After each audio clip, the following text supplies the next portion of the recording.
নমস্কার দর্শক বন্ধুরা, আপনারা হয়তো অনেকেই চিন্তা করছেন, কারণ আপনাদের বাড়িতে প্রাপ্তবয়স্ক সন্তান আছে, ছেলে আছে কিংবা মেয়ে আছে, তারা বিবাহযোগ্য, অথচ তাদের বিবাহ হচ্ছে না।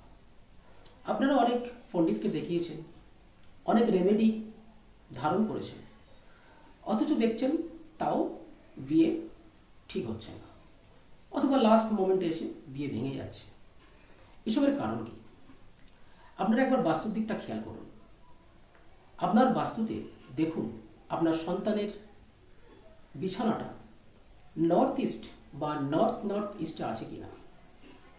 যদি আপনার সন্তানের বিছানা, শোবার বিছানা নর্থ ইস্ট বা নর্থ ইস্টে থাকে, তাহলে জানবেন আপনার সন্তানের বিবাহ যতই ঠিক হোক না কেন, লাস্ট মোমেন্টে সেটা কেটে যাবে। আপনার সন্তানেরও বিবাহ করার ইচ্ছা হবে না। বিশেষ করে নর্থ ইস্টে থাকলে আপনার সন্তানের বিবাহ করার ইচ্ছা কোনো সময় হবে না।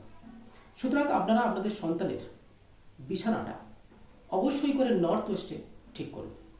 নর্থ ওয়েস্টে যদি আপনি বিছানাটা ঠিক করেন, দেখবেন আপনার বিবাহযোগ্য সন্তানদের অবশ্যই বিয়ে ঠিক হয়ে যাবে। এটা আপনারা করে দেখুন, অবশ্যই ফল পাবেন। নমস্কার।